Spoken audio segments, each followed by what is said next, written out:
C'est-à-dire que ce que l'on a bilamba, au Sukula, tout ça, ils ont infraction.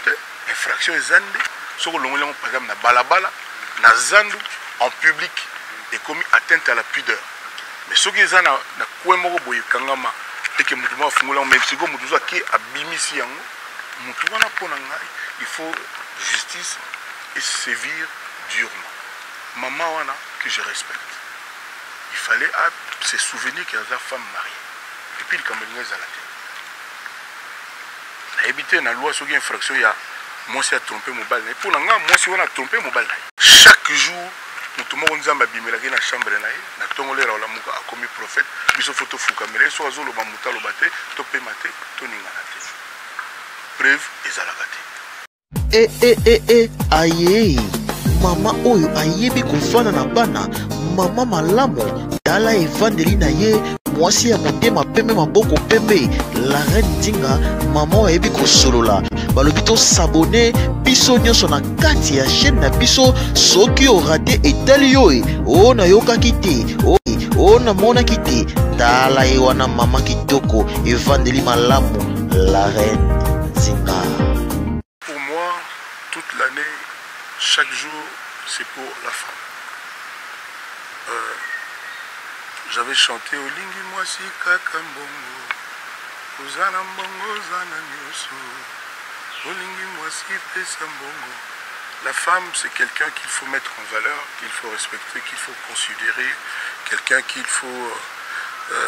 C'est quelqu'un de spécial, nos mamans, nos enfants, nos épouses. Donc moi, je célèbre la femme toute ma vie. Et aussi, il y avait aussi la chanson Diva.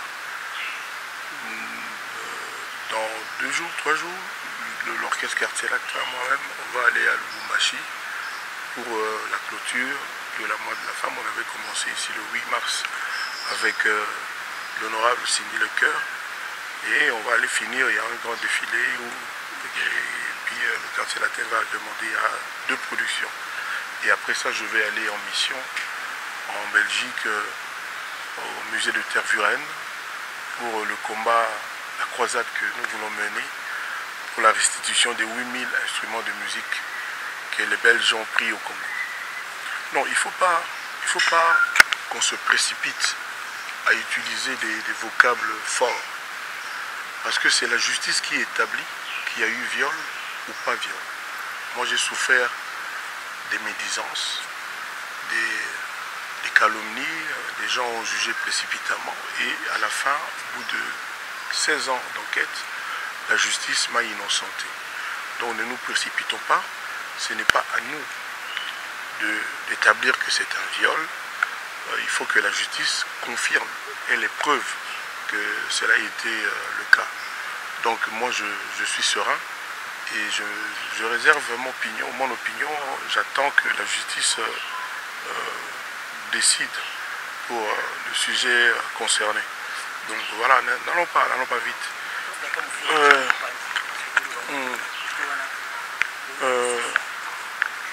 C'était consentement, il y a moi si ou bien une femme mariée, mère de 4 enfants. Mais pourquoi une mère de 4 enfants mariée? Pourquoi une maman de 4 enfants, une femme mariée, peut faire ça?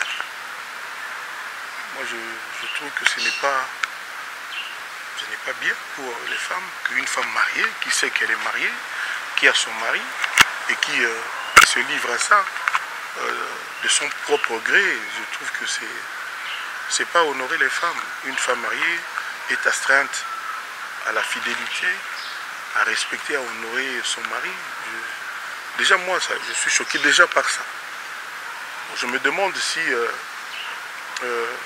l'homme concerné, l'homme qui est incriminé, je me demande s'il connaissait l'état civil de cette femme. Mais combien même, dans mon entendement, une femme qui est mariée, quand on l'aborde dans la rue, quel que soit l'homme qui l'aborde, a le devoir de dire non, moi je suis l'épouse de Ken Piana. Donc je ne peux pas faire ça. Parce que je suis marié, je suis limité. À partir du moment où qu'elle accède aux demandes de l'homme, moi je trouve ça pas propre. L'homme aborde une femme. Ça nous est tous arrivé, nous les hommes, dans des circonstances diverses. Mais c'est à la femme de dire que non, moi je suis ton beau-frère, ta belle-sœur, je suis la sœur de ton ami, je suis la femme de quelqu'un. On a chanté la femme de quelqu'un avec Singila. Parce que l'homme qui aborde une femme qui lui plaît ne peut pas savoir l'histoire de la femme. C'est à la femme, quand elle est abordée, sachant qu'elle est mariée, qu'elle a donc des limites, de faire valoir ses limites. De dire, non, moi je suis une femme mariée, je ne peux pas me livrer à ça. Ne serait-ce qu'au nom de ses enfants. Vous avez dit que la femme a 4 enfants, au nom de ses enfants, une femme mariée, mère de 4 enfants, pour moi, ne devrait pas céder. Ne devrait pas céder, ça c'est mon opinion. Ne devrait pas céder.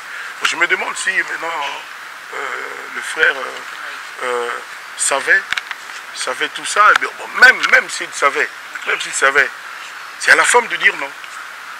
Mais là, il faut condamner toujours la femme.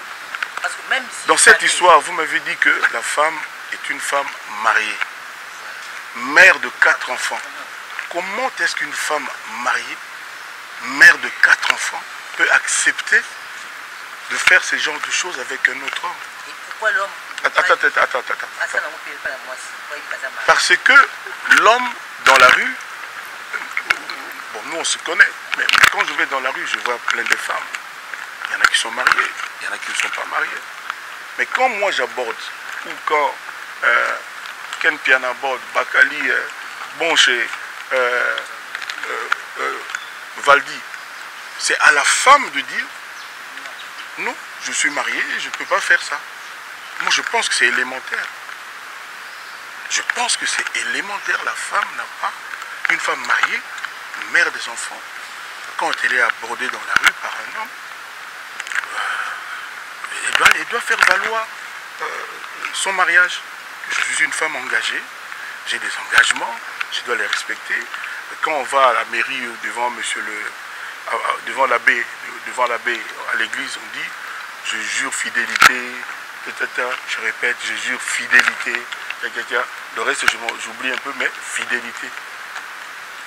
Et moi, parce que vous venez aussi de passer par là, l'humiliation bon, moi je n'ai pas trop de leçons à lui donner.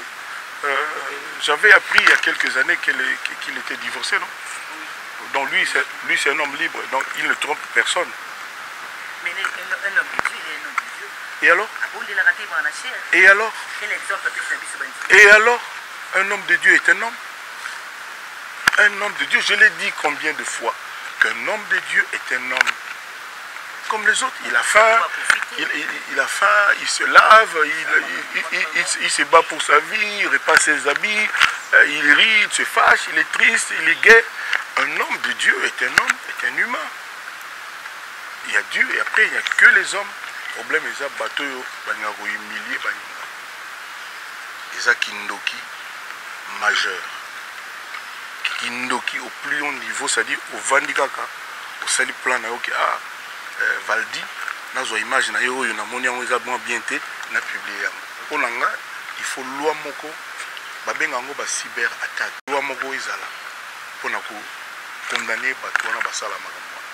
Nani mutu alongola bilamba te.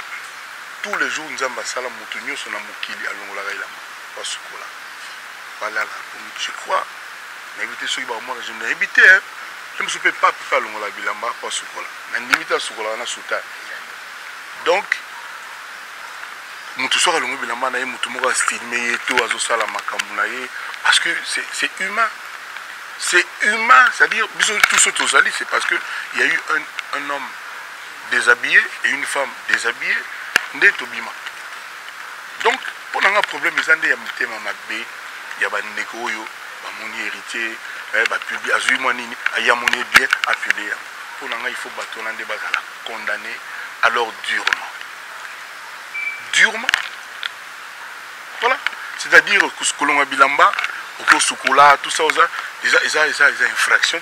infraction ezande soko longolongo par exemple na balabala na zandu en public et commis atteinte à la pudeur mais soki eza na kwe moko boye kangama et que mutu moko afungola même siko mutu zo ki abimisi yango mutu wana pona ngai il faut justice et sévir durement moi rien ne m'étonne et loko zo kamusanga ezali te sur 100 bateaux ba mibengaka ba serviteurs de Dieu peut-être 5 de bazaya vrai oui donc me tromper de 1 ou 2 mais pas plus donc pratiquement Martin à 7 mais vous les gars on a et comme business et comme façon moko ya koluka babiloko mokili ba costume ba relation ba pété ba montre ba bilamba ba voiture ba mbong tout le monde le sait dans nzembo ya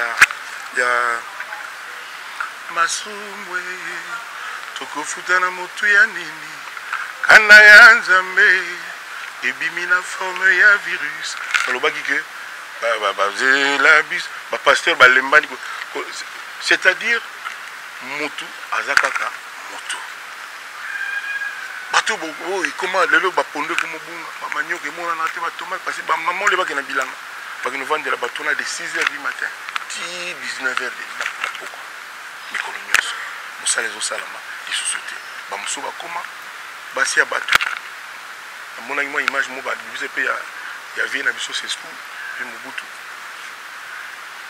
butu ba veille na butu kaka basi ndefo bakenda ba papa ko yate c'est-à-dire ils a penga inquiétant na Rwanda loi ezali c'est-à-dire kuna bazaka na à peu près 20 églises 20 à 30 églises Rwanda mobile biso tozana ngosoki 40 000 je dis bien 40 000 chaque jour mutu moko nzambe abimelaki na chambre na ye na ntongo lera olamuka akomi prophète biso foto fukamela so azoloba mutu aloba te topema te toningana te preuve ezalaka te on doit légiférer il faut que la norme ezala il faut pas définir contour pour comme soi-disant pasteur soi-disant archibishop de Boye d'Amboye il faut l'accepter et puis différence nini ezalaka entre l'église oyo na oyo à part badim est partout yaka faut pesa bambongo tout mona ba film susu tout monde la tikito so beta bato bafukameli tout bakusimba basi tout le monde a ébiqué c'est du charlatanisme eza lokuta mutu nyonso toyebi pona nini baza kosala loi te s'il vous plaît na sisi na pona nini ba kosala loi te po trop c'est trop yango na Congo ezozonga sima parce que bato na sika ya ko travailler ya ko retrousser les manches ya ko toka et comme kaka que Dieu vous bénisse ça que nini que Dieu vous bénisse okoza pondu te nzamba zaka na Congo te nzamba pe na Ukraine azape na Canada azape na Australie nzamba zaka na ba Congolais te vous devez comprendre et puis nzamba yebi ka pesi de Congo cuivre diamant or manganèse coffee coton cobalt coffee sikoyo boninga sala susu pona bino apesa Congo coffee siko boningi asala susu nini bo exploiter s'il vous plaît ole ya oteka ka mboka otokoma yo kaka ba mine batekele ba libanais boy ba mine ya boye ba chinois boye nze monanga ona sali ya IGF kalati bono betango na lobi bakambo tolingi mboka na biso te tolingi mboka na biso toza bato ya mitema mabe ndeni mutu moko akolinga ye moko azwa 400 millions de dollars je dis bien 400 millions de pour aye na faux devis ya ba contrat lokuta que pour ça la hôpital ça l'école ba nini il faut 400 millions car avec ba relation ba nini mutu moko azwana pe a te dutara derrière azu pe mbongo apesi après tout le monde a terrain bandal to ba stade de commis jardin zoologique ba nyoka kala tout le monde en pendant tilo par bimona non na si mama makambo ngaso touchenga makambo donc sala nga mo ndinge to za batu mabe yo mo siko 400 millions de dollars oliango koma okolia yango parce que bato bazwaka $70 par mois bakufaka te ba vivre pe yo za na 400 millions oliango na osomba nini na bato ba boutique ba mono suspect ba komona yo suspect pourquoi yo kolinga yo moko za na nyoso wana na nzelo mona bana bakolela ba mama ba na saka nzembe lelo obeta yango te bikipa yango te lelo yo mboka ekomi colonisé par des Congolais fossoyeurs, c'est-à-dire ba charlatans ba kosa ba ndeko na bango ba Congolais que grâce na bango ba ozala délivrer ba oza mabala ba kubota ba oza ba visa ba boina boba so ezaki ya solo ne ba palela te et puis na suka il faut pesa mbongo quelque part na moment où il faut bokamata mbongo na ya pasi bo sangisela ya kindana eza mawa ezali pasi Comment me bolo ba pona ngeza rien o ezali elo côté pona likambo yo maman wana que je respecte il fallait se souvenir qu'il y a une femme mariée et puis likambo ngeza la tête na éviter na loi sur infraction ya moi si a trompé mon balle mais pour nga moi si on a trompé mon balle si c'est vrai parce que na zagité na moi na yoki kaka alobaka oyo yoki na oyo moni ikokani te pe koki kokokana te donc soki eza solo et ça dit soumu d'abord moralement c'est bien on bali moko tia kolinga lelo moi si na ya ndako atambola na moi si wana au pesa etolini au pesa exemple ni mon bali mon côté a kolinga que moi si na ye mama bana na ye camarade na ye à partir de lelo et comment moi si wana parce que quel que soit ce que Mike a fait Mike c'est un homme la chair est faible. Certainement on peut trouver matière à le condamner mais ngana on connaît moi si voilà parce qu'il y a une fois là non ngana za marina il dit moi il y avait Franco comme on a dit non moi c'est moi boya tu attends mon titre non même à ta banon bal ni problème pour ceci pour cela on bana mina na honneur na bango voilà au fil de l'idée nous a contre nous apprendre nous connaissons le bas na tuna bino question moko bo taxanga soki de nani na tuna bino question na lobby otangela nga problème moko ya Congo église régla moko priya pondu non bana bazo classe ba mille na biso batika otekango na ba chinois na ba libanais otangela nga problème moko oyo église prière et régla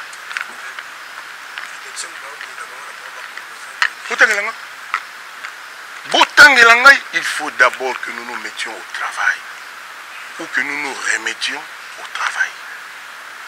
Tant que nous salaté, ça n'ira pas. Jeunesse n'a pas à sacrifier alors que tu y bien on a Mokili. C'est la jeunesse qui est l'avenir de toutes les nations. Mais biso, d'ailleurs quand on comme souvent on va comment faire na moi baba o izalaga à tour de rôle. Les loba oyo, lobi ba oyo. Mutu moko azana 300 millions de dollars ya Congo. Baba ezate na belko. Ba feu na bandia ba mbouteillage tout ça qui na ba feu. Mais on a promis parce que bon peut-être c'est terrible quoi. Kolo kumama, kolo kumama. Maboko betete. Kolo kumama, kolo kumama. Yewana. Moi un million et quelques défis. Nzeng moko ya bongo bongo. Aye mama oyo ayebi kofana na bana mama malamu tala evandeli na ye mwasi ya motema pembe maboko pembe la reine Nzinga mama ayebi kosolola balobi to s'abonner biso nyonso na kati ya chaîne na biso soki orate etali yo o na yokaki te o na monaki te tala ye wana mama kitoko evandeli malamu la reine